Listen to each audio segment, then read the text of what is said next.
তোর মা করে মা তো ঘরের ভিতরে আছে। একটু ডাক দে। ওই মা, কে ওই যে চাচি তোমারে বুলাই। কিছে ভাবি কি পানির বোতলটা রাখো, সন্ধ্যার সময় নিয়ে যাবো ইত্যাদি টাইমে। না না না আঙ্গর ওই যে লুট করা আছে ফ্রিজ আটবো না। না আটবো না লয়ে যাও ওই মা, কি রোজা রমজান মাসে মিশা কথা কও। ফ্রিজ না উপরে খালি আছে, পানির বোতলটা রাখো। কে ফ্রিজ ভাড়া উঠে না ফ্রিজ দিমু কে ফ্রিজের পানি রাখবা দিমু না কিসের লেগে দিবা না? দিমু না রোজার দিন ভাবি ব্যবহারটা একটু ভালো করো। আমার ব্যবহার কি দেখছো তুমি হ্যাঁ। আমার ব্যবহার খারাপ না তাহলে একটা তোমার মেয়ে কইতাছে ডয়ের খালি আছে, তাহলে একটা ডয়ের মধ্যে পানিটা থলে গেলে কি হইব? আমি থইতাম না তুমি কিনা রাখো গা যাও আমার তো আমার কথা কই আমি, কও মনমন চাচি যদি কিনা সামর্থ্য থাকতো ফ্রিজ, তাহলে অবশ্যই মনমন চাচি এই বাড়িতে আসতো না। তাহলে আমাদের যখন একটা ডয়ার খালি আছে, আমাদের ফ্রিজ আছে, তাহলে হ্যাঁ গরিব মানুষ পানির বোতল রাখতে। সামর্থ্য থাকবো না কথা তো কইতারি বড় বড় বড় বড় কথা কই তো মাগরে তোমরা যে মাগরে কোয়া হইতো না, কই যে কামটা ভালো করলা না রোজার মাসে, বুঝছো? একবার মনে দুঃখ দিয়ে দিলা।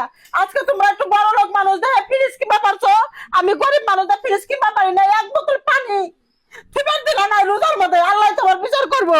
আল্লাহ বিশা করো যাও তুমি ওনা আমার ভাইয়ের লগে কাম দেয় নাম দেয় কইতাছো না ওরে আসলে বাবা, মা, তোমার স্বভাব আসলে খারাপ। হ্যাঁ, এলাকার মানুষ যা বলে না আসলে সত্যি কথা। আমার সব ভালো আছে শ্বশুর বাড়ি থেকে 2 দিন আইসি এখানে বেড়াইতে, আইসা তোমার এই যে কথাবার্তা যে সাইজ, এর লেগে তো আমার ভাই বোর সাথে তোমার বলে না। সবসময় খ্যাট খ্যাট খ্যাট খ্যাট করো। কি লেগে খ্যাট খ্যাট করো?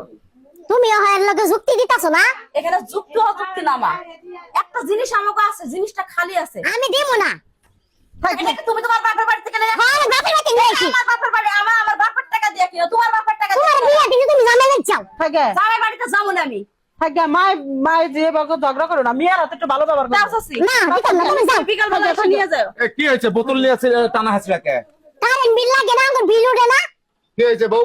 বউ কি হয়েছে? আব্বা শোনো, কি? মনমন চাচি আইসা রোজায় রয়েছে, হ্যাঁ। তাই ভাবি পানিটা একটু ফ্রিজে রাখা হতো। এটা নিয়ে মা হেরা কতগুলা কথা শোনাইতেছে। হ্যাঁ, ফ্রিজ কি তোমাকে লাগে কিনছি, ফ্রিজে কারেন্ট বিল ওঠে না, হ্যান ত্যান 700 আমার পর্যন্ত দোষাইতেছে।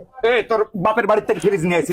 এই ভাবি ছোট দেওর হিসেবে আমাকে কুলো পিঠে করে মানুষ করছি। আজকে রোজা রমজানের দিন এক বোতল পানি নিয়ে আইছে। মাইয়া কত কথা কইতাছে, থুইলে তো সমস্যা কি? আমি কইতে দিব না কি আমার বাপের টাকা যত কানি ভাবি তুমি আমার ঝগড়া লাগাছো না ছোট ভাবির সাথে চিল্লাছিস কে? কেমন করবো আরে আল্লাহ রে। ফ্রিজ তো তুমি তোমার আশা ঝগড়া করো না। চাচি শোনো, তোমার আশা লাগবে না, আমি ইফতারের 5 মিনিট আগে যে তোমার পানি বোতল দিয়ে আসবো। খাওয়া না আইলে আমার দেখলে আবার ইত্যাদি করবো না। যা তুই যা। যাও তুমি আমি আমার একটা সংসার আমার স্বামী না তো মাই খাওয়াছো না যাও যাও তুমি কেন জামাই ভাই গোটাল পাড়ার লোকের সাথে এরকম খারাপ ব্যবহার করিস, তুই কার সাথে বনে রে? গিট্টুয়ানা তুই সেরিয়ে এত বদমাইশ কে? আমি এত খারাপ হই হ্যাঁ, সবাই কোন খারাপ আমি খারাপ খারাপ তোর কিছু অধিকার দাবি করবো, বাপের বাড়ি থেকে নিয়ে আসা দাবি করবো। আমার জিনিস আমার ভাবি চাচি যে সবাই না। আব্বা তোমার একটা কথা বল, মারে না 1 মাসের লেগে নানাদের বাড়িতে পাঠাই দাও, সেই জায়গায় বাপদের ভাইদের ভাই বউদের গুতা খেয়ে আসবো, তখন বুঝবো যে সংসার ব্যবহারটা চেঞ্জ হলো না। যা, রোজা রমজানের দিন গ্যাঞ্জাম করিস না। আমার লগে বেশি কথা কই না ঠিক আছে গিট্টুয়ানা শালা খালি গোটা হাতে শয়তান কোনটা?